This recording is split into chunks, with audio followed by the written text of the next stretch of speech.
ערב טוב ומבורך ברשות מוריי ורבותיי.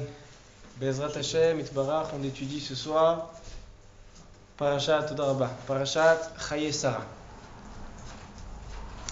Alors dans Parashat Chaye Sarah, Aliyat Rishon, on va raconter la disparition, la pétira de Sarah Imenu et Abraham qui va lui faire un espède, il va dire Eshet Chayil Beimtza, il va être maspid sa femme. Ensuite, Abraham Avinu, il va acheter un endroit pour enterrer Sarah, que après on va avoir 4 couples qui sont enterrés là-bas. Me'arat HaMachpelah, il va acheter Me'arat HaMachpelah de Ephron Achiti et il fait la transaction Besiyata Dishmaya. Ça c'est l'Aliyat Rishon. Dans l'Aliyat Sheni, Abraham Avinu, après la disparition de Sarah, il demande à Eliezer, son esclave, il lui dit: fais-moi un serment, fais-moi une shevuah, que tu vas trouver une femme pour mon fils Yitzhak, et tu vas pas chercher chez les femmes, chez les Kenaaniot, chez les Goïm qui n'ont pas les mêmes valeurs que moi, qui est en train de mettre en place le peuple juif. Donc j'ai envie que tu ailles à Eretz Moladeti, où je viens, d'où je suis né, où là-bas tu vas voir si dans ma famille il n'y a pas une femme là-bas qui peut aller pour Yitzhak mon fils. Et Eliezer l'écoute et il va chercher. Et deuxième chose que Abraham Avinu il dit à Eliezer, il fait un serment d'abord de prendre une femme de sa famille, et deuxièmement de trouver une femme qui va venir chez Yitzhak, venir habiter en Eretz Israël. Il n'est pas d'accord que Yitzhak reparte dans un autre pays. Ce sont les deux serments qu'il a fait, et Eliezer respecte le serment de son maître. Ça c'est dans l'Aliyat Sheni. L'Aliyat Shlishi, Eliezer prend Kol Tuv Adonav Beyado, il y a marqué, il prend des chameaux et il prend des diamants et des bijoux, etc. pour après donner à la future Kala. Peut-être que c'est ça le minag, que quand on fait un fiançailles, alors on donne des bijoux et on donne des cadeaux, parce que peut-être que ça vient de Eliezer. Et il va chercher une femme. Eliezer, il fait une fila, une prière. Il dit, si je trouve une femme qui va me dire: prends à boire toi et donne à boire à tes chameaux, et donne à boire aussi à tes chameaux, alors donc il dit, il fait ça sera la femme qui est bien pour Yitzhak, le fils d'Abraham. Et comme ça il fait ce tnaï là, il fait cette condition. Et Besiyata Dishmaya, ça arrive. Il arrive et avec ses chameaux à côté du puits, Rivka qui vient aussi elle au puits, et dès qu'elle voit Eliezer avec les chameaux, elle lui dit: Shete vegam ligmalecha eshav, bois, et à tes chameaux aussi je vais aller puiser de l'eau, comme ça eux aussi ils n'ont pas soif. Eliezer, il dit: voilà, c'est bon, j'ai trouvé qui tu es, etc. Il lui a donné les bijoux. Il dit Rashi qu'il lui a donné les bijoux avant qu'il lui demande qui elle est. Baruch haba. Avant qu'il lui demande qui elle est, il lui donne les bijoux. Il dit parce qu'il savait que c'était une confirmation, savoir la fille de qui elle est, parce que aussi il fallait qu'elle soit de la famille d'Abraham. Mais il lui a donné les bijoux dès le moment où il a vu qu'elle a accompli cette fille-là. Dans cette fille-là, il a dit: c'est la femme qui fera cette chose-là, ça sera la bonne. Alors donc il savait, comme Akadosh Baruch Hu, il a vu le signe de Dieu que Rivka c'est la femme qui est dédiée à Yitzhak. Elle était forcément de la famille, la fille du Chesed, de la famille. Il fait. On va y arriver, il fait mode. Ça c'est l'Aliyat Shlishi. Dans l'Aliyat Revi'i, Eliezer il bénit et il remercie Akadosh Baruch Hu. Ensuite, quand ils arrivent à la maison de Rivka, la fille de Bethuel, il y a Lavan Arami, le frère de Rivka, qui sort en courant pour voir qui c'est son futur beau-frère. Il y a plusieurs raisons pourquoi il a couru dans les Midrashim. Il y en a qui disent qu'il a couru parce qu'il avait entendu qu'il y avait de l'argent, et dès qu'il a entendu qu'il y avait de l'argent, donc il court. Il y en a qui disent qu'il a couru parce qu'il a dit: c'est qui cet étranger qui se permet de parler avec ma sœur? Alors il y a plusieurs raisons pourquoi il a couru, mais il est allé pour l'accueillir. Il l'a accueilli et il l'a aidé à s'installer chez Bethuel. Et Eliezer, il leur raconte toute l'histoire. Il leur dit, regardez, ce chidour-là, entre Rivka et... C'était un bon chatran, Eliezer. Il a dit, regardez ce chidour, comment il est mis à Shamaï.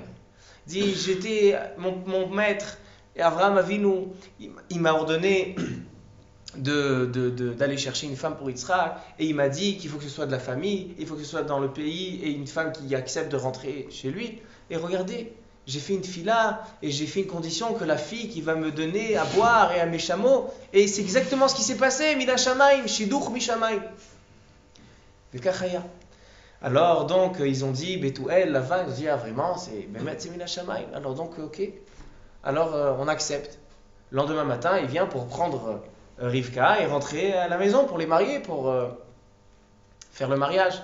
Et là, Lavan et sa mère, ils ont des regrets. Ils disent, regarde, tu ne peux pas nous la laisser encore un petit peu, 1 an, 2 ans, tu ne peux pas nous la laisser. Finalement, ils acceptent de la laisser partir. Ça, c'est dans la Liat Revi'i. Dans la Liat Hamishi, ils arrivent, Eliezer et Rivka, ils arrivent à Be'er al-Chayro'i, et là, ils voient Yitzhak. Yitzhak, il était sorti, la Souach Basadeh, c'est quoi la Souach? Il est allé faire cette fille-là, et voilà Rivka qui voit Yitzhak, et qui tombe du chameau. Il y en a qui disent qu'elle s'est laissée tomber. Ensuite, elle demande à Eliezer qui c'est, elle dit c'est ton futur mari. Rivka, qui avait un minhag de tzniut, elle s'est vite couverte avec un foulard, etc. Va titkas. Ensuite, Yitzhak, il va à sa rencontre et il la ramène dans la tente de sa mère. Il y a marqué qu'il a pris Rivka, il l'a ramené ha'ohela Sarah imo. Il l'a ramené dans la tente de sa mère. C'est-à-dire, sa mère, elle était décédée juste avant, et maintenant il la ramène dans la tente de sa mère. Qu'est-ce que ça veut dire? Il la ramène dans la tente de sa mère. Il y a une grande mashmaout. Il dit Rashi.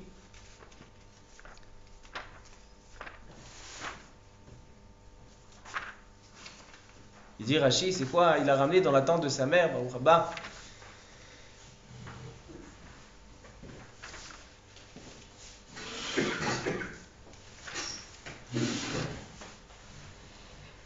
Vaivi'eha Yitzhak, à la fin de la Aliyat Hamishi, dans le Perek Avdalet, Pasuk Samer Zayin, Vaivi'eha Yitzhak ha'ohela Sarah imo, Vaikach et Rivka, Vatehilo leisha, Vaye'ehaveha, Vainachem Yitzhak achare imo.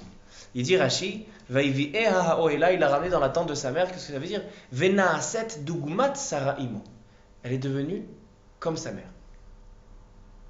Il dit le Targum, non seulement qu'elle est Dugmat Sarah imo, Vaharehi Sarah imo. Rivka est devenue comme Sarah sa mère. C'est-à-dire qu'elle avait les deux caractères. Et que c'était devenu une Sarah, et que c'était Imo. On va en parler encore tout à l'heure.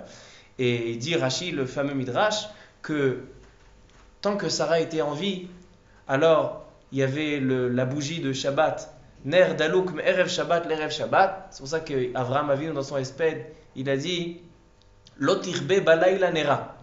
On a dit que le périque de Hachet-Raïl, c'était le Esped. Lotirbe Balayla Nera, ça faisait allusion à ça que Aya Ner Dalouk. Et aussi Bracha Metsuya Baïsa. Tant que Sarah elle était vivante, il y avait une bracha dans le pain. Ve'anan Kashur ala Ohel. Et il y avait la Shechina qui était sur la tente. Alors donc maintenant qu'il a ramené Rivka dans la tente de sa mère, il dit tous ces 3 choses, ils sont revenus. Les 3 choses sont revenues. Il y a un Baal HaTurim très beau qui dit Ha'ohela, il parle de la Shrina, ça parle des Bate Mikdashot. Il y a 8 endroits, on va en parler tout à l'heure, on va plus élargir ce point-là. Ça c'est la Aliyat Hamishi. Dans la Aliyat Shishi, Avraham va se remarier. Maintenant qu'il a marié Yitzhak, maintenant il va se remarier lui. Il va se marier avec une femme qui s'appelle Ketura. Il y en a qui disent que c'est, un Midrash qui dit que c'est Hagar. Hagar qui avait Ishmaël avec elle, il s'est remarié avec elle parce que maintenant elle avait fait tchouva et maintenant ses ma'asim ils étaient beaux comme des ketoret. Et c'est pour ça qu'elle s'appelle Ketura. Donc il y a un Midrash comme ça qui est dans le Ramban. Et il va avoir des enfants, Midian et plein d'enfants de cette femme. Ensuite Avraham va décéder à l'âge de 175 ans, Beseva Tova Zaken Usvar Yamim. Il était vieux et rassasié. On va expliquer qu'est-ce que c'est ce vieux et rassasié. C'est-à-dire quoi? Il est parti avec un steak dans le ventre, ma pirouche. Qu'est-ce qui se passe? Yitzhak et son frère Ishmaël, ils vont venir enterrer leur père à Meharat à Marpella. Et dans la Aliyat Shvi'i, on voit la descendance d'Ishmaël et Ishmaël aussi qui va décéder dans la Aliyat Shvi. Voilà la paracha. Donc en fait, si on veut résumer les sujets de la paracha, on a la mort de Sarah avec l'achat de Meharat Amarpela de Ephron. Ça, c'est un passage. Meharat Amarpela avec Ephron. Et après, on a le passage du mariage. La Shlichut d'Eliezer aller chercher et qui se marie. Et à la fin, la ptira de Abraham et de Ishmaël. 3 sujets. Au début de la paracha, il y a marqué comme ça.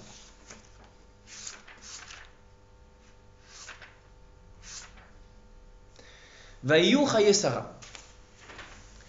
Le Baal HaTurim, au début de la paracha, il nous fait un kécher entre la fin de la paracha précédente et la paracha qui suit. À la fin de la paracha précédente, il y a marqué que Abraham a entendu que Nachor, il a une petite fille qui s'appelle Rivka. C'est-à-dire qu'à la fin de la paracha présente, on parle de Rivka, et maintenant on parle de la mort de Sarah. Il dit Baal HaTurim, Ad shelo shak'a shimsha shel Sarah, zarcha shimsha shel Rivka. Ça veut dire, avant qu'on ait une bougie, c'est-à-dire la lumière de Sarah qui va s'éteindre, on a besoin d'enseigner avant qu'il y a la lumière de Rivka qui est allumée.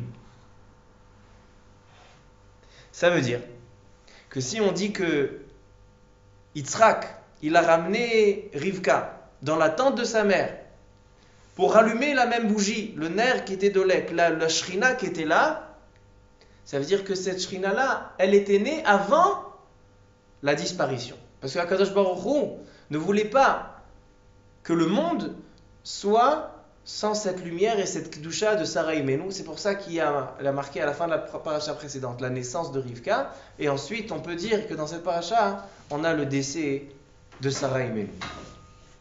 Ça, c'est ce qu'il dit le Baal HaTurim. Et non seulement ça, c'est que le Baal HaTurim, le Targum Unkelus, il dit, c'est quoi? Sarah Imo, il l'a ramené chez Sarah Imo. Et il dit, Hi Imo, elle est devenue Sarah Imo, elle est devenue comme Sarah, sa maman.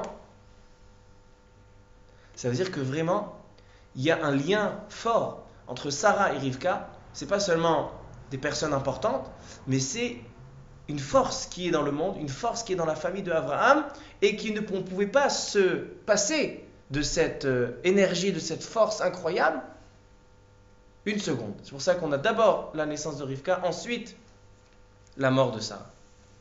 Maintenant, il y a quelque chose d'intéressant. Le Ramban, il vient et il pose une question.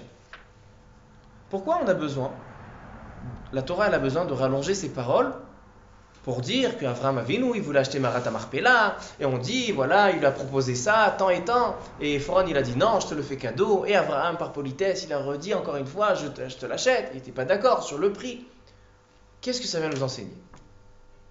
Pourquoi la Torah rallonge les paroles au sujet de Ephron Achiti, qu'il a acheté la Meharat Amarpela de Ephron?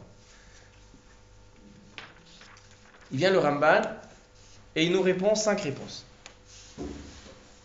Il dit comme ça. Nirteva zot parasha, leodia chasde Hashem im Avraham. Avraham Avinu, on voit dans le début de cette paracha quel respect il avait en Eretz Israël. Ils l'ont appelé Adoni, notre maître. Avraham Avinu qui était, c'était une personne, comme on voit beaucoup de personnes dans la rue. Donc la Torah elle a voulu nous enseigner Chesed qu'Akadosh Baruch Hu fait avec Avraham. Ça c'est la première réponse. Deuxième réponse. Ratza leodienu mekom kvorat avot. La Torah elle veut nous enseigner où nos pères ils sont enterrés. Parce que la Mehara, la grotte de la Marpella, elle est à Kiryat Arba. Il dit Rashi, pourquoi ça s'appelle Kiryat Arba? Davar acher, al shem arba zugot shenikberusha. 4 couples sont enterrés à Meharat Amarpela. Adam vechava, Avraham vesara, Yitzhak verivka, Yaakov velea. Où elle est Rachel? Ok, Rachel. Alors donc, la Torah elle veut nous enseigner où est l'endroit des tombes de nos patriarches, nos parents. Pourquoi? Ba'asher anachnu chayavim lechabed mekom kvurat avotenu hakdoshim. On a une mitzvah de respecter l'endroit où ils sont enterrés. Comme ça, il dit le Rambam. Troisième explication, il dit Shegam ze min hanisyonot shel Avraham Avinu. Ça aussi, pourquoi on enseignait cette paracha de la transaction? Parce que ça aussi, c'était un des 10 nisyonotes qu'avait Avraham. Il avait sa femme qui était morte, et elle était devant. Il ne savait pas comment l'enterrer. Il était en train de faire des affaires pendant qu'il cherche à enterrer sa femme. Alors donc, ça c'est le but de l'enseignement. Et il ramène encore 2 pirushim de Rabbi Avraham et Ben Ezra. Ben Ezra, il dit Leodia ma'alat eretz Israël lachaim velametim. Rabbi Avraham et Ben Ezra, il dit, tu sais pourquoi on rallonge l'histoire, Marat HaMarpela, ils sont enterrés là, nos parents, etc. Pour dire que Eretz Israël, elle n'a pas seulement une force sur les vivants, mais même les disparus, les métim, il y a une grande ma'ala qui soit en Eretz Israël. Et il y a, entre parenthèses, il y a un Baal HaTurim extraordinaire à ce sujet. Il y a marqué comme ça. Quand Avraham Avinu il parle avec les enfants de Chet et de Ephron, ils disent Shema'enu Adoni, Nesi Elohim ata betochenu. Toi tu es Avraham Avinu, tu es un président de Dieu. Bemivrar kevarenu kevor et metecha. Enterre dans chaque tombe que tu as, chaque bout de terre que tu as envie, tu peux enterrer ta femme. Et qu'est-ce qu'il y a marqué? Et metecha. Il n'y a pas marqué ta femme, marqué et metecha, ton mort. Il vient le Baal HaTurim que 4 fois dans tout le Tanakh, il y a marqué metecha. Arba bamesora. Il y a marqué ici 3 fois. Et metecha kevor, mikevor metecha. Ici il y a marqué 3 fois. Et il y a une 3e fois dans le Navi Esharia. Il y a marqué là-bas Iryu metecha. Il dit le Baal HaTurim, qu'est-ce que ça vient nous enseigner? Yesh kan remez, lema shamru zichronam livracha, shemete Eretz Israël chaim trila.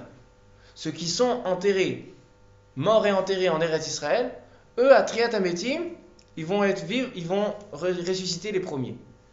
Comme il y a marqué ici metecha, et là-bas il y a marqué iryu mete. Ici il y a marqué que le mort il est là. Après il y a marqué iryu, c'est-à-dire que c'est les morts de Eretz Israël, c'est eux qui vont aller réveiller les morts de Chutz La'aretz. Donc ça c'est un but, pourquoi il dit Rabbi Avraham Ben Ezra, c'est pour ça qu'on a ramené la paracha de la Marpela. 5e pirouche, Ki ma'ala la'aretz bazeh ki lo yolichena el eretz acheret lekovra udvar Hashem le'Avraham al kol ha'aretz. Ça veut dire que Akadosh Baruch Hu, il lui a promis qu'il allait avoir cette terre-là, et là de voir qu'il achète, il fait des transactions en Eretz Israël, ça prouve que vraiment il s'installe en Eretz Israël. Comme ça dit le Rambam. Moi j'ai envie de dire un autre ma'alach. Baruch atah Adonai Eloheinu melech haolam she'akol nהיה bidvaro. Ça c'est le Rambam. J'ai envie de proposer un autre pirouche qui va nous expliquer toute cette paracha. Je pense que j'ai trouvé un point qui se répète à plusieurs reprises dans plusieurs sujets, et c'est un point commun. Et c'est un point qui va je pense qu'il va nous parler beaucoup, qui va nous aider et nous accompagner beaucoup. Dans la paracha de cette semaine, à plusieurs reprises, on voit le inyan de Ain Tova. Un bon œil. Il y a Ain Ra'a, celui qui est Talmid de Avraham Avinu, il a une Ain Tova. C'est quoi Ain Tova? Il voit que son copain, il a acheté une nouvelle maison, il dit ah bon, Hachem, je suis content, il va s'installer. Et Ain Ra'a, c'est quelqu'un qui n'est pas capable de voir que l'autre, il a du bien. Alors celui qui est Talmid de Avraham Avinu, il a une Ain Tova. Celui qui est Talmid de Bilam HaRasha, il a une Ain Ra'a. C'est pas stam, c'est pas un caractère. Si on dit que Avraham Avinu, qui est la base de Ham Israël, qui est la racine, comme on a dit dans les parachiotes précédentes, qu'Avraham Avinu c'est toute la base de Ham Israël, toute la racine d'Ham Israël c'est Avraham Avinu. Avraham Avinu, en lui il y avait tout Ham Israël. Comme il avait dit Rabbi Hillel, c'est l'ADN de Ham Israël. Et si on dit que il y a un caractère qu'il faut apprendre, une mida qu'il faut apprendre de Avraham Avinu et de pas comme Bilam HaRasha, ça veut dire que non seulement c'est une bonne mida, c'est quelque chose d'important, mais c'est que c'est aussi une mida qui reflète la base. Si on parle d'Avraham Avinu, mitalmidav, ça veut dire que si tu veux te rattacher à la base d'Am Israël, rattache-toi à une mida a eu un caractère qui est le Aïn Tova. Alors on va essayer d'expliquer qu'est-ce que c'est la Aïn Tova et où on voit dans cette paracha la Aïn Tova.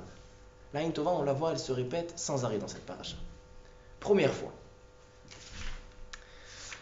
Comment on écrit le mot Ephron? Ephron, on écrit Aïn, P, Resh, Vav, Nun. Dans toute la paracha, il y a marqué Ephron comme ça. Il y a une seule fois dans la paracha où il y a marqué Ephron sans Vav. À quel moment? À la fin de Aliyat Rishon, dans le Perek Kav Gimel, Pasuk Tetzaïn, il y a marqué comme ça. Vaishma Avraham el Ephron, Vaishkol Avraham le Ephron et Akesef. En fait,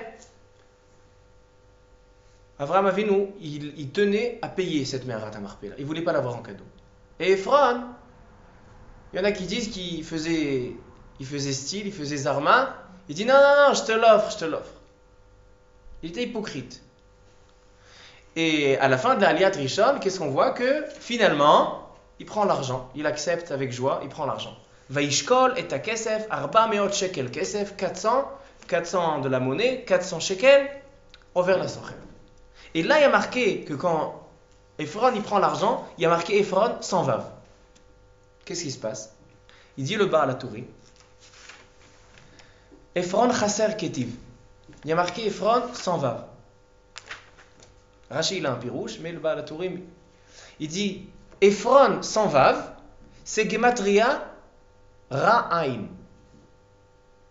Ephron sans vav, c'est la même valeur numérique de ra'ain, de quelqu'un qui a un mauvais œil.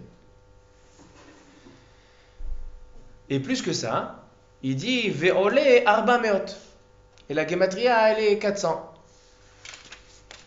Keneged arba meot shkalim chez la karba me'ara.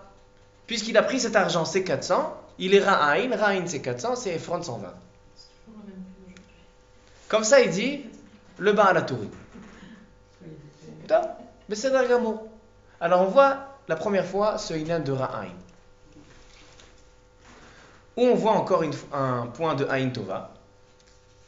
Ensuite, dans la paracha, il y a marqué comme ça. Ve'Avraham zaken ba bayamim, ve'Hashem berach et Avraham bakol. Avraham Avinu a atteint un certain âge, et Akadosh Baruch Hu a béni Avraham de tout. C'est quoi de tout? Il dit Rashi, bakol, ole begematria ben. Bakol, c'est la valeur numérique d'un fils. Il a eu son fils. Ou me'achar shaya lo ben, hayat tzarich la'asio isha. Ça, c'est le pirouge de Rashi.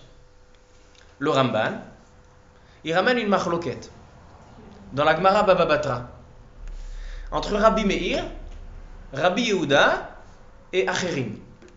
Rabbi Meir, il dit qu'il avait un fils, c'est Bakol c'est Ben, mais il n'avait pas de fille. Il n'a pas eu de fille.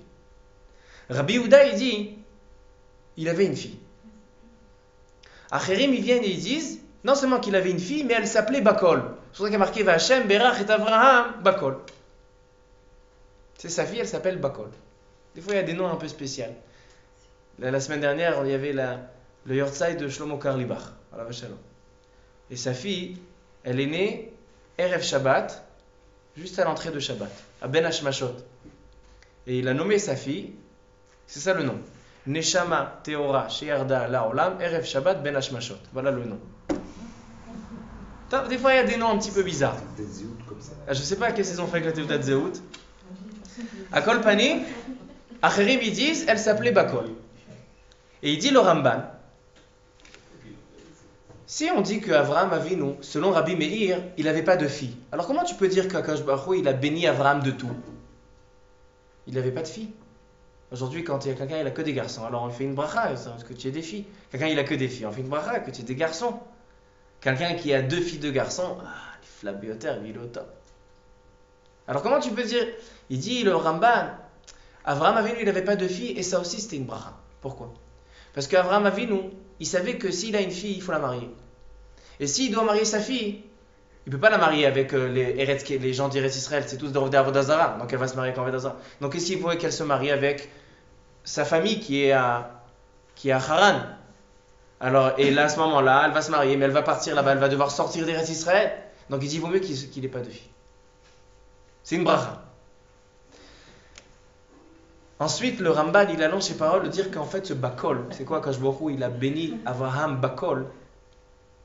Il dit que le mot Kol, c'est la mida de Chesed d'Akadosh Baruch Hu. Il allonge ses paroles de dire en fait, Abraham Avinu, il était béni de la mida du Chesed. D'où on voit ça. D'où on voit que c'est quoi Hashem Beret Avraham Bakol, c'est la mida du Chesed. Parce que quand Avraham Avinu il va décéder, il y a marqué qu'Avraham il était Zaken Vesavea. Il était vieux et rassasié. Il dit le Ramban, c'est quoi rassasié? Il dit est-ce que quelqu'un qui n'est pas rassasié, on doit le dire dans la Torah, qui est parti saver? Est-ce que Bichlal, c'est un shevar, c'est un éloge à faire, que quelqu'un il part, il est riche? On parle des Avot HaKadoshim. Il dit le Ramban un grand yesod. Il dit Avraham Avinu, sa bracha, c'était que toute sa richesse et tout le bien qu'il avait, ça ne comptait rien pour lui. Il dit c'est quoi la preuve? Parce que la Torah elle dit savéa. Si on dit Avraham il était riche, alors on peut dire non, il avait la richesse et il kiffait, il avait les voitures, mais là on dit savéa. Quelqu'un qui est riche et que sa richesse l'intéresse, il sera jamais savéa. Il sera jamais rassasié. Si la Torah elle dit qu'Avraham Avinu il était rassasié, forcément que la richesse ne l'intéressait pas. Dans ce cas, c'est quoi Hashem Berach et Avraham Bakol? Akadosh Baruch Hu, il a béni Avraham que il était complet, il ne lui manquait rien. Il était Sameach Bechelko.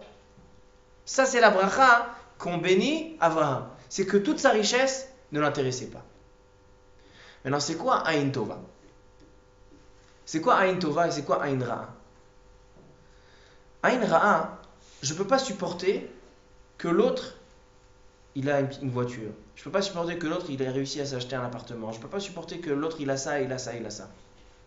C'est-à-dire que quelque part, moi je me sens rattaché à toute la matière, toutes les voitures et toutes les maisons. Et si lui il a pris pour lui, c'est-à-dire qu'il a pris sur mon compte, ça me dérange. J'aurais préféré l'avoir moi.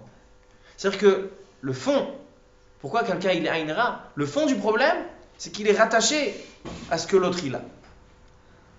Maintenant, celui qui a Aïn Tova, c'est quelqu'un que pour lui, il a une maison, Baruch Hashem, il n'a pas de maison, Baruch Hashem. Il a une voiture, Baruch Hashem, il n'a pas de voiture, Baruch Hashem. C'est-à-dire qu'il n'est pas rattaché et accro sur ses biens et sur ses voitures et sur sa maison et sur sa nourriture. Maintenant, si on dit qu'Avraham Avinu, qu'est-ce qu'Akadosh Baruch Hu, il a pu lui donner le plus grand cadeau? Hashem Berach et Avraham Bakol. C'est quoi le plus grand cadeau qu'il lui a fait? Il dit le Ramban, c'est qu'il n'avait pas d'importance, il n'avait pas rattaché d'importance à sa richesse. Alors donc, ça veut dire que celui qui est le Talmid de Avraham Avinu et pas le Talmid de Bilam Aracha, c'est quoi le premier caractère qu'il doit tirer? C'est la Aïn Tova. C'est savoir ne pas se rattacher à la matière. On voit pourquoi c'est un caractère de Avraham Avinu. On a vu qu'Avraham Avinu avait Aïn Tova. C'est ici qu'on voit qu'il a Aïn Tova. Parce que le Chesed, c'est Aïn Tova. Et si Avraham Avinu il avait la midah du Chesed et la matière ne l'intéressait pas, c'est ça le Bakol. Alors donc, deuxième endroit qu'on voit dans la paracha, le moussak de l'Aïn Tova, chez Ephron et chez Avraham Avinu. Où on voit encore? Il y a un troisième endroit encore qu'on voit l'Aïn Tova dans la paracha. Avant de venir, j'étais au Kollel aujourd'hui, avant de terminer le Kollel, il y a un frère qui m'a dit Tesaper lahem chida. Raconte-leur au shiur, raconte-leur une devinette. Qui est la personne dans la paracha? Qui est la personne dans la paracha qu'on parle d'elle dans toute la paracha et on n'a pas son nom?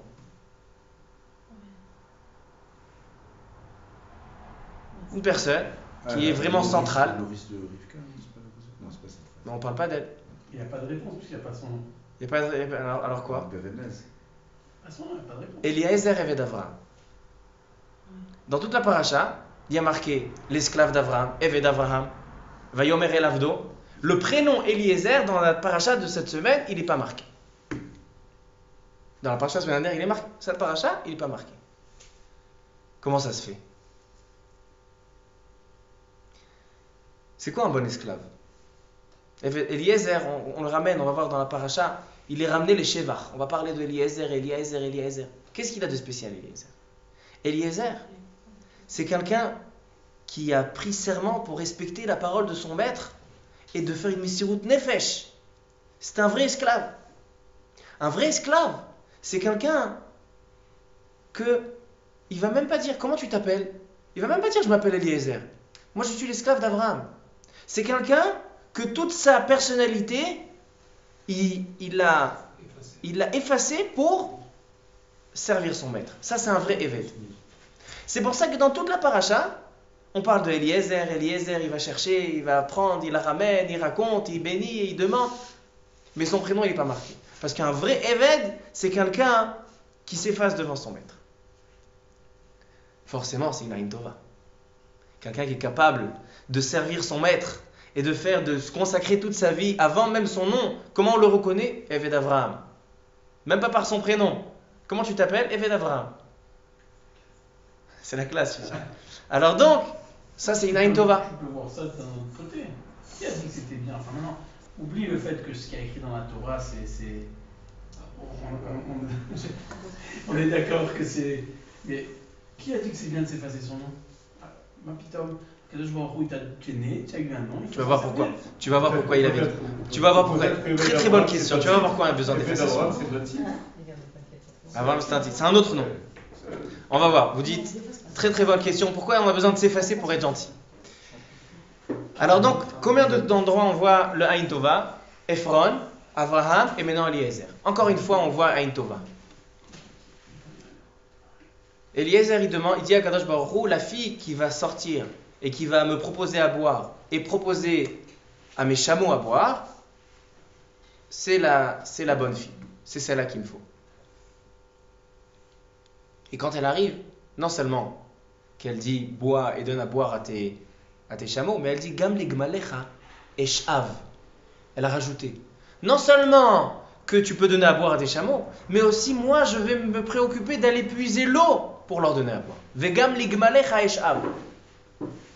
Ça c'est une Mida Tova. Ça c'est une Aïn Tova. De se soucier des autres à tel point d'aller puiser l'eau pour le chameau. Ça, c'est une Aïn Tova. Alors donc, c'est le quatrième endroit dans la paracha où on voit le moussag, on voit ce caractère-là qui est très répétitif dans la paracha, le moussag de la Aïn Tova. Et il faut qu'on comprenne pourquoi la Aïn Tova c'est tellement crucial, c'est tellement nécessaire pour la base du peuple juif. Quand on dit Kol Aïn Tova, c'est Talmidav chez Avraham Avinu. Et Avraham Avinu qui est la base d'un Israël, donc forcément cette mida-là, elle a une très très grande importance. Quelle est l'importance de la midat à Aïn Tova?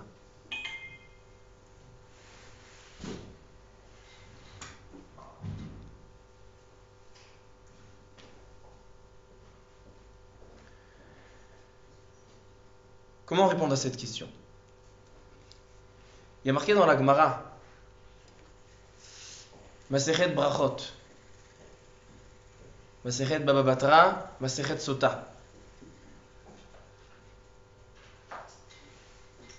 Avant que je dise la Gemara, j'ai envie de vous lire un Kliyakar. Kliyakar Nifla Beyoter.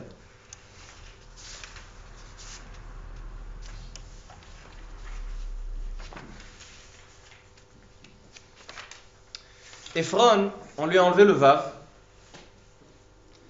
Il a un vav en moins parce qu'il avait une aïn ra. Ephron sans vav, c'est la gematria ra aïn. Et c'est aussi gematria des 400, que 400 c'est l'argent qu'il a pris de Abraham pour la Merat à Marpella. Il vient le Kliyakar, regardez la sagesse des Rachamim de Am Israël. Il dit, il y a encore 3 endroits qu'on voit qu'un ra aïn, il est avec 400. Il dit, les frères de Yosef, ils étaient jaloux de leur frère, parce qu'il Yaakov Avinu, il a fait à Yosef, il a fait la Ketonet Passim. Ils étaient jaloux des préférences que Yaakov Avinu, il a fait à son fils. Alors qu'est-ce qu'ils ont fait? Ils ont fait toute cette histoire de le vendre, etc. Ensuite, qu'est-ce qui s'est passé? C'était quoi la punition? C'est qu'ils sont descendus en Égypte pour combien de temps? 400 ans. Le Roa Aïn, le mauvais œil, c'est 400 ans d'exil. Ensuite, chez Esav Aracha, il était jaloux de Yaakov Avinu. Yaakov Avinu, il a pris la berachot de son père et il était furieux qu'il lui a pris ses berachot. Alors qu'est-ce qu'il a fait? Quand il est venu Esav, Vayavo Esav ve'arba meot ish imo. 400 personnes avec lui. Une fois j'ai entendu que le drapeau des nazis, Yimar Shemam ve'zichram, c'est un taf et un taf par-dessus encore. C'est les 400. C'est Vayavo Esav arba meot ish imo. Le 400, c'est un signe de roi Aïn. C'est un signe de quelqu'un qui veut exterminer. C'est le Talmid de Bilam Aracha. Bilam Aracha voulait exterminer Am Israël. Comme ça, quatrième endroit avec Naval Akarmi. Mais qu'est-ce qu'il veut dire par là? Le Vav, il a été enlevé à Ephron parce qu'il n'était pas Tov Aïn. Il n'avait pas un bon œil. Qu'est-ce que c'est le bon œil? C'est quoi le Tov? Avant de dire c'est quoi Tov Aïn, Aïn Tova, c'est quoi le Tov? Le Tov, c'est le bien. Le bien, c'est le vrai bien. Quand on voit quelqu'un qui profite, il a une belle voiture, il a une belle maison, c'est pas le vrai bien. D'où je sais. Il y a marqué, quand on fait une ashkava à un rav, on dit Ma rav tuvra asher tsafan talireecha. Le bien, il n'est pas dans ce monde. Le vrai bien, il est caché pour les tzadikim. Asher tsafan talireecha. Le Malbim, il dit sur le Teilim, il y a marqué Inema tov umanaim shevet achim gam yachad. C'est quoi le tov? Tov, c'est le sachar la récompense de Issachar qui est le Olam Haba à cause de la Torah. Et naïm, agréable, ça c'est dans le Olam Hazeh. C'est-à-dire que le bien dans ce monde, nous on l'appelle le bien. Mais en fait, c'est pas bien, c'est agréable, c'est sympathique. Mais le vrai bien, que par sa définition c'est le vrai bien, ça c'est pas ce qu'on voit, ce qu'on connaît. C'est le vrai tov, l'arati de l'avant. Aïn Tova, c'est un œil qui sait analyser le bien. Aïn Tova, c'est quelqu'un qui est capable de voir si on lui fait un cadeau, on lui donne une maison, il est capable de voir le bien qu'il peut avoir par la suite. Il va visionner le bien par la suite qui va arriver par là. S'il va faire des mitzvot avec cette maison. Si dans cette maison il va y avoir la Kedusha, la Torah. Donc par l'intermédiaire de ce naïm, de cette chose agréable, il sait rechercher le bien qu'il y a dans la chose. Aïn Tova veut dire un œil qui sait voir le Tov à venir. Il connaît le potentiel qu'il y a dans les choses qui se présentent devant lui. En quelque sorte, quelqu'un que quand il reçoit quelque chose, il ne va pas s'en servir pour des choses agréables, des choses qui vont passer dans 5 minutes. Il va manger un steak, dans 5 minutes c'est terminé. Au contraire, il peut faire une bracha. Il peut le donner à un pauvre, il peut élever cette matière. S'il a une Aïn Tova, c'est-à-dire qu'il peut voir le bien qui a le potentiel dans cette chose-là. Aïn Ra'a, c'est quoi? Aïn Ra'a, quelqu'un qui est jaloux, quelqu'un qui n'est pas capable de donner à l'autre, c'est parce qu'il voit le momentané qu'il y a dedans.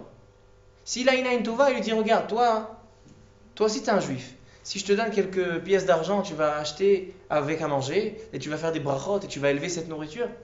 Donc, s'il avait une Aïn Tova, au contraire, il va donner plus il va donner aux gens, plus il va donner aux personnes, plus il va faire des mitzvot avec, plus il va être mezaké, tarabim, de faire des brachot eux aussi, de prendre une maison et de rajouter de la Torah et de la Kedusha. Alors, au contraire, il va donner plus. Donc, en fait, la source de celui qui est Aïn Ra'a, c'est quelqu'un qui ne voit pas le bien qu'il y a dans la chose. Il n'a pas de Aïn Tova. Il lui manque cette Aïn Tova. Il lui manque l'œil du bien, de voir le bien à venir. C'est ça Aïn Tova. Maintenant, toute la paracha, on parle de Aïn Tova. C'est ça la base. Pourquoi c'est ça la base? Avraham Avinu, le point de Avraham Avinu, pourquoi on dit qu'Avraham Avinu, il était Berach et Hashem Bakol, Hashem Berach et Avraham Bakol, et il est Niftar Zaken Vesva Yamim, Savea, il était rassasié? C'est parce qu'il comprenait le bien qu'il y avait dans les choses. Il a marié son fils, Beitzrak et Karel el Chazara, il a dit maintenant ça y est, Tzadikim Bemitatam Likraim Chaim, je suis vivant maintenant, j'ai mon fils qui s'est marié et qui va engendrer et ramener un Israël, j'ai fait ma mission, je suis Savea, je suis rassasié. Il dit maintenant pourquoi Eliezer il avait besoin aussi d'être Aïn Tova. Donc on voit que Ephron c'était Aïn Ra'a. Abraham c'est Aïn Tova. Il va envoyer Eliezer. Eliezer aussi il a effacé son nom. Il n'a pas seulement effacé son nom. Il dit Rashi dans la paracha, il dit que Eliezer aussi il avait une fille. Une fille à marier. Et bien Abraham avait dit va, prends la route pour aller chercher. Alors qu'est-ce qu'il y avait en lui? Qu'est-ce qu'il voulait dire tout de suite? Il dit mais hé, j'ai une fille. Non. Il a dit Abraham, toi tu es des Kenaanim. Tu es Arour. Et en Baruch middabek be'arour. Moi je suis un Baruch. Mais à la fin, Eliezer il est devenu Baruch. Parce que quand il est arrivé chez Lavan, il lui a dit Ata bo Beruch Hashem. Il est devenu Baruch. Comment il est devenu Baruch? Comment Eliezer il s'est transformé d'un Kenaani, Arour, à un Ben Israël, Baruch? À cause de ça. Il a demandé tout à l'heure à Bilal, quoi? Si on s'efface, c'est bien. Eliezer, il voulait être une autre personne. Il voulait se transformer. Il voulait pas être le Kenaani d'où il vient. Il voulait être comme Avraham Avinu. Comment on peut se rapprocher du Baruch de Avraham Avinu? Si on s'annule à lui. Si on fait partie de lui. Si Eliezer il va accomplir tout ce que son maître lui demande, il va travailler pour son maître, il va s'annuler devant son maître, il va même pas rappeler son nom. Donc c'est une autre personne en fait. C'est pas Eliezer qu'on a devant nous, c'est Eved Avraham qu'on a devant nous. Et comment il est arrivé à ce niveau-là? Par cette Aïn Tova. Aïn Tova c'est quelqu'un qui s'annule devant le projet divin, devant Akadosh Baruch Hu, devant les tzadikim, devant... Ça c'est la Aïn Tova. Aïn Tova veut dire que l'homme dans ce monde-là, il est relié directement avec Akadosh Baruch Hu. Il est annulé devant Akadosh Baruch Hu. Dans tous les sfarim de Chassidut, sfarim de Tanya, le Sfat Emet, tous les sfarim de Chassidut, on parle de Bitul Hayesh. C'est quoi Bitul Hayesh? Annuler ce qui existe. C'est quoi annuler ce qui existe? C'est-à-dire que moi, je ne suis pas quelqu'un Bifne Atzmo, de Atzmaï, quelqu'un... Je suis dans le projet divin. Il y a marqué Kucha Berichu, Ve'oraita, Ve'Israël, Akadosh Baruch Hu, la Torah, Yam Israël, Kulu Chadou. La Torah, c'est ce qui nous permet de se rattacher à Akadosh Baruch Hu, de faire partie. Chacun a marqué Nefesh Elokam Imal. Il se connecte à Akadosh Baruch Hu. Et ça, c'est cette Midat Tova. Midat Tova, c'est pas seulement un bon caractère, d'être mefargen, d'être gentil. Ah, il a reçu, Baruch Yeh. Midat Tova, c'est tout le peuple juif. C'est tout Avraham Avinu. Avraham Avinu, son caractère, Mital Midav chez Avraham Avinu, c'était la Midat Tova. La Aïn Tova. Savoir voir le bien qu'il y a dans chaque chose et de le consacrer à cette chose-là. C'est-à-dire annuler tous les Ritzonot et tous les Tzara et tous les Te'avot devant le but, devant cet objectif. C'est pour ça que Eliezer, c'est lui qui est responsable du Shidour de Yitzhak et de Rivka. Quelqu'un qui a cette notion de Aïn Tova, c'est lui qui peut marier les enfants de Avraham Avinu, qui est Aïn Tova. Donc qu'est-ce qu'il va prendre? Il va prendre Rivka. Rivka, c'est le signe du Aïn Tova. Il est marqué dans le Kli Yakar que Rivka, elle est allée faire du chesed avec les Gemalim. Gemalim, c'est aussi un lachon de Gemilut Chesed. C'est-à-dire qu'elle était reliée dans le Shoresh Nishmata, elle était attirée par tout ce qui rappelait le chesed, tout ce qui rappelait l'Aïn Tova. C'est pour ça que Eliezer, il a dit, c'est quoi le signe de la femme qui va être bien, la femme qui va être responsable de monter le peuple juif, de faire exister le peuple, qui va être la femme d'Yitzhak? Une femme qui va me dire, Shte vegam legmalecha ashke. Une femme qui est Aïn Tova. C'est la base de Am Israël. La base de Am Israël, c'est cette Aïn Tova. C'est pour ça que Rivka, il y a marqué dans une Gemara très intéressante. Elle dit la Gemara, quelqu'un qui voit une Kala qui va se marier et elle a des beaux yeux. Elle dit ça veut dire qu'elle est belle. Pas besoin de vérifier ni son ventre, ni ses jambes, ni ses mains, ni sa tête, ni ses cheveux. Si elle a des beaux yeux, c'est qu'elle est belle. Dit le Kli Yakar, mais c'est pas vrai. Au contraire, des fois, il y a quelqu'un il appelle pour se renseigner sur une fille. La fille, elle est très très moche, malin à saute. Elle peut presque travailler dans un train fantôme. Elle est malin à saute. Alors qu'est-ce qu'on répond? Elle a des beaux yeux. Il dit, Yesh et banot imenaim yafot vemechoarot. Elle dit, comment tu peux dire que une fille qui a des beaux yeux, alors forcément elle est belle? Il dit, selon ce pshat là, il dit, Si tu veux savoir si la fille, elle est bien, elle a des bonnes midotes, c'est une vraie Yehudi Akshera Bat Israël, regarde ses yeux, regarde si elle a une Aïn Tova, si elle a des Naïm Yafot, si elle a une Aïn Tova, si elle sait analyser les choses, le Tov vraiment où il est ou pas. Si elle a ce Tov-là, cette Aïn Tova, c'est-à-dire qu'elle est à Kol Besed. Tu n'as pas besoin de chercher ailleurs. Tu vois qu'elle a Aïn Tova, c'est Maspik. Et d'où on apprend ça? De Eliezer et d'Abraham. Et j'ai envie de terminer avec un dernier point qui est rappelé dans le Sfat Emet. Le Sfat Emet, il a plusieurs années de drashot. Tous les ans, il donnait à ses chassidim, il y avait un tish, Shabbat, il s'installait, Erev Shabbat, Soudash Klishit, il faisait des shiurim. Et tous les ans, il parlait du même point. Rashi, dans la paracha, il pose la question, il dit comment ça se fait que Eliezer, la Torah, elle ramène, d'abord, Abraham, il lui demande, il lui fait le serment, etc., tu vas aller chercher, va chercher une bonne fille pour mon fils. Et ensuite, quand Eliezer il va trouver, il raconte l'histoire encore une fois, que mon maître il m'a envoyé. On raconte l'histoire d'Eliezer 2 fois. Et la Torah elle ramène, elle écrit 2 fois. Pourquoi la Torah a besoin d'écrire 2 fois? Il dit Rashi, les Lamedra, ça vient t'enseigner que les Maasim, les histoires qui se sont passées avec les esclaves de nos ancêtres, ils sont plus importants que la Torah des petits-enfants. Parce que la Torah des petits-enfants, on apprend des fois des halachot, des remazim, Veshilach, Veshilcha, toutes sortes de... Il dit là, la Torah elle a élargi ses paroles. Il dit pourquoi? Parce que c'est plus important les esclaves des ancêtres que... Il dit c'est un pélé, comment tu peux dire une chose pareille? Les halachot, le Shulchan Aruch, c'est plus important que des esclaves de nos ancêtres. Il dit les histoires des esclaves de nos ancêtres, c'est pas seulement des halachot. C'est savoir comment être esclave d'Akadosh Baruch Hu. Si la Torah elle a rallongé les paroles de comment Eliezer il était esclave d'Abraham, ça prouve que c'est comme ça qu'on doit se comporter devant Akadosh Baruch Hu. On doit se comporter avec cette Aïn Tova. C'est s'annuler devant le Ratzon Hashem. S'annuler ne veut pas dire que maintenant, voilà, je me laisse aller, etc. Il faut sûr que l'homme il doit avoir une atzmiyut, une ishiyut, mais consacrer toute son énergie pour faire le bien, le vrai bien. C'est ça la Aïn Tova. Ça c'est le yesod qu'on voit dans la paracha qui se répète et qui se répète, le moussak de l'Aïn Tova. Vekol mi sheyesh l'Aïn Tova ou mitalmidav shel Avraham Avinu, qu'Avraham Avinu c'est la base d'Am Israël. Baruch Adonai le'olam, amen ve'amen. המרחם על כל בריאותיו ויחוז בהכל וירחם על הנפש ולשמר שהשם יותר מן העולם